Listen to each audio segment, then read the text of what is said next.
Now, Lebanon is very well known for churning out some of the most popular Arabic music rock stars in the region. But there's a new band in town that is quite controversial, created here at the American University of Beirut. Their music addresses everything from politics to sexuality. They call themselves Mashrou Leila. That directly translates to mean the Night Project. تذكري لما قلتيلي انك رح تتزوجيني بلا فلوس وبلا بيت. تذكري كنت تحبيني مع اني مش داخل دينك. تذكري كيف كنا هيك.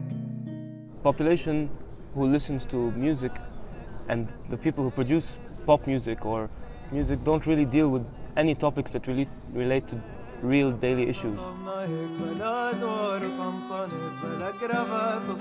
When we started, our daily lives were the major inspiration, being young people, part of a changing country who's trying to form its future in a very sensitive period.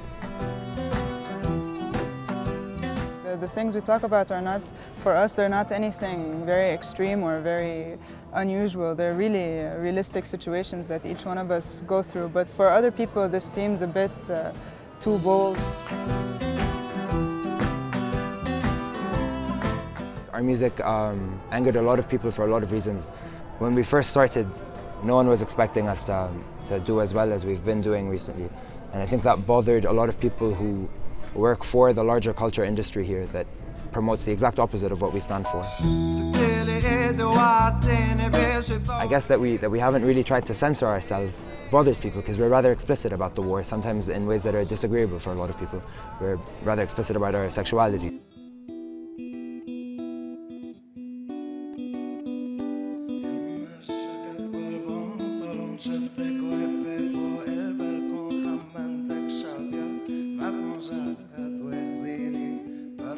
It's not like we try to bother people, but we haven't really tried to inhibit ourselves.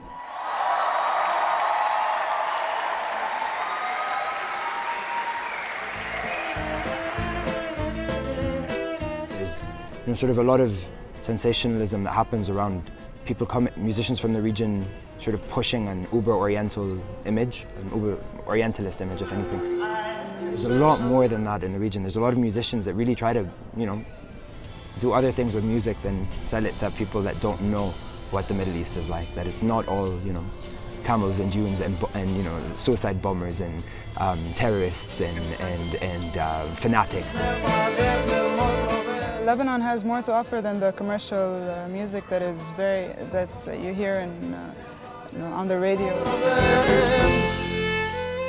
We're trying to do something that speaks more to us.